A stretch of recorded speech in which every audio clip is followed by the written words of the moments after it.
young? Yeah, so basically played all types of sports at school, rugby, cricket, tennis, what you can think about. And then after rugby, went to the Lions as a junior player. Then got picked up by the Pumas. That's a team, almost basically a second division team back then. Played there for 4 years, I think it was 4 years, and then started playing for Super Rugby for the Lions. We were in a franchise together, the Pumas and the Lions.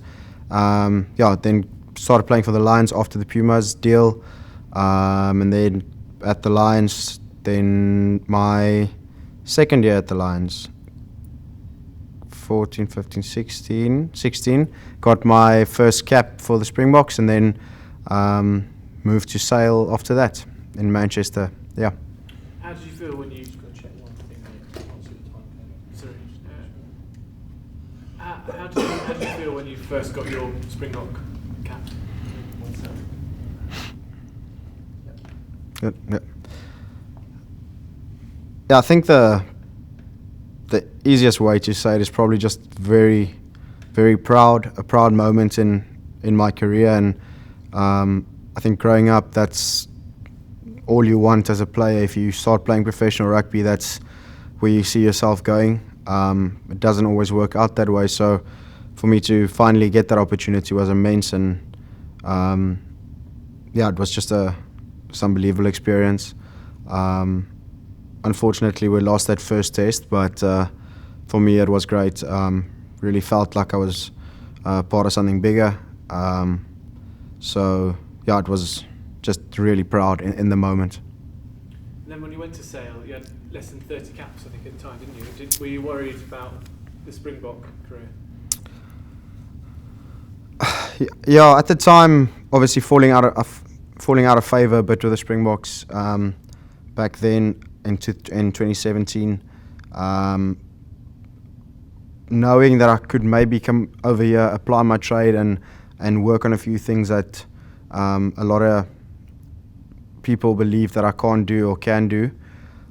So I thought if I had a good few years over here, establish myself as a proper scrumhalf, and then hopefully get a chance to get selected for the World Cup squad. So that was the plan.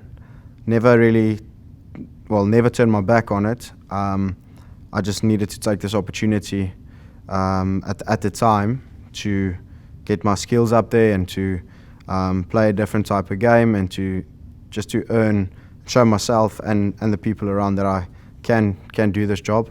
And then just got the opportunity in my first year, and it was amazing. Second year, basically, yeah. So Just tell me a bit more about how it felt when you got back in the team. Yeah, it was a bit surreal, to be fair. Looking back now, playing less than a year for Sale, then all of a sudden back into the box squad. Coach Rassi chatted to us, and I still thought, this might only be a maybe. It's going to be difficult to, first of all, to lift that 30 cap ruling to let us play. So I was a bit doubtful that it's going to go through. And then when we finally got the chance, it felt like I started over again, like it was my first cap again. So all those emotions came back again.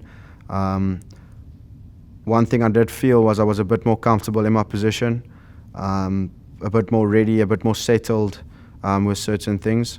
But all in all, just so grateful to be back. It was an amazing test match, that first test match back, and from there on just gained a lot of confidence, and the team also gained a lot of confidence from that. But just to be back in the mix after 2 years not playing for the Springboks was really amazing. So very grateful for that opportunity. Brilliant. Do you think there's any advantages to South Africa in the fact that you have quite a few Springboks in England, Ireland, France? Does that help the team at all? I think it definitely does. Having players over here, all over Europe, competing against guys that are in other international sides, definitely gives you a lot more information about not just the team but the player specifically.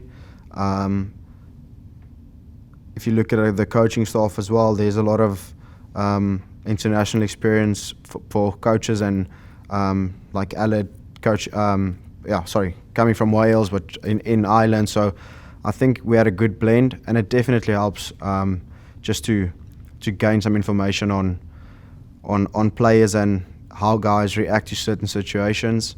And we dug really deep into that, into the personalities of players and their skills and weaknesses.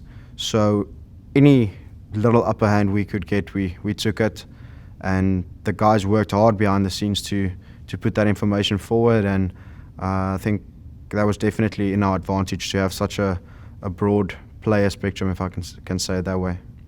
Yeah. And how does it feel as a player to have such a passionate public in South Africa that love the game? Yeah, it goes both ways. When it goes well, it's absolutely amazing. If it doesn't go so well, it's not so great. But I think we spoke about it a few years ago, and we actually felt like we're so privileged to have these fanatical fans. It shows they care, it shows they watch the games, it shows they pitch up, even though they say they're never going to watch it again, they will still watch next week, complain or go against us or be for us. It's just going to be, the fans are going to watch. We always said if they stop watching, then we've got a problem. At least they're still watching, so there's interest. But to be on the good side of it, it's amazing. I don't think there's a more patriotic when it comes to rugby in South Africa. The people absolutely go mad about it. They love it. I think everybody that watches thinks they could be a Springbok as well. So it's always highly argumentative and competitive, but it's amazing. It's really great. That's a great answer, thank you. Yeah. Do you mind just giving us an introduction to it? So to have such a passionate South African public is great, and just give us that introduction. Yeah, to have such fanatical fans back in SA is, it goes both sides. I think when the team's doing well, it is amazing to have them on your side. If it doesn't go so well, it turns a little bit. But I think we said in the beginning, we said fans are going to, at least they're watching and they're speaking about us. And even if they complain about a lot of things and they don't agree with what we're doing, at least they're still watching. I know I've watched a lot of rugby before as a Springbok. I know how people react. I know how the fans get. I know how players get.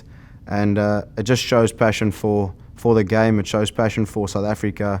People are proud to be South African, and they're proud to support their team, even if it goes bad and they complain about every single thing. Next week and they'll pitch up and they'll still be there for the team. So it's amazing. It like I said, it goes both ways, but I think it's better to have fanatical fans that turn out and come out to watch you than have nobody care at all. Yeah. Cheers. A bit of tactical stuff now. When the public or the media, I suppose, criticise the SA team about kicking, how does that affect you, or does it? Is there speaking on the World Cup now, or just? We're going to go on to the World Cup. Yeah. Okay, just so in abroad. Yeah. So in general, I suppose okay. Probably when it was before the World Cup, when it wasn't as successful, how did the kicking game affect? Okay.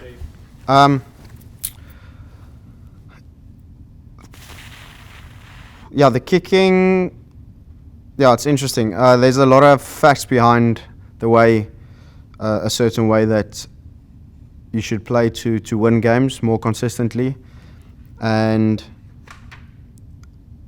maybe it can touch you a bit personally if you read everything that people say, and if it doesn't go your way. I believe if I kick badly, that is my fault, and that's going to be personally taken out on myself. If I'm going to do it on my own, I'm going to watch my games and I'm going to see if that's a bad kick or not. if it's not a bad kick and the processes to get to that wasn't right, then it doesn't bother me at all, because I know it's part of the plan. If I stick to the plan that's brought forward to me, and I'm doing what the team wants, I don't care what the people say out there, because I know that's what the team wants, that's what the team needs, that's what the coaches want, and I'm just a small part of that, with a certain way of playing, a certain way of kicking. A lot gets put onto 9 and 10 and 15 for the way we play, and I think a lot of people think we just going off the wall and just kicking the ball, but there's a lot more planning going in behind it, and a lot of processes. So I think we got to a stage where we started to laugh about a lot of things, what people said, and I think that was a good way of getting through it, where if you just let it build up inside, it's not going to be great. So I think the memes that came, and I think the guys just shared that in between us, and we had a laugh about it, because I think for me personally, I knew we were doing the right thing. We were sticking to the plan, and yeah, I couldn't complain about that at all. How does Coach Razzie talk about criticism and how to handle it? Yeah, it's interesting. He normally tells us to not look at any social media. If it's positive, you can have a glance, but anything else, just let it go. Because, just like I said, it's not. A lot of things that happen on the field is planned. Sometimes it doesn't come off, and that's a personal error. But if you follow the plan, and people still criticize it, but the coaches are happy, the team is happy with what you did, then I think you in the team structure you are fine. So I think mostly from his side is to put it away and focus on what we need to do and what our plan was, or plan is, but then also he likes to pull out some social media from what people would say, other coaches, other players who we're going up against.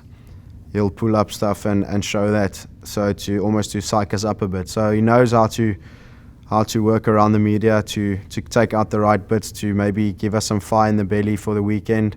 A certain player that said the wrong things, a certain coach, a commentator, he'll get things out there to make us work a bit harder and to go in the game a bit harder. But I think he's got that perfect balance of what to show and what not to show.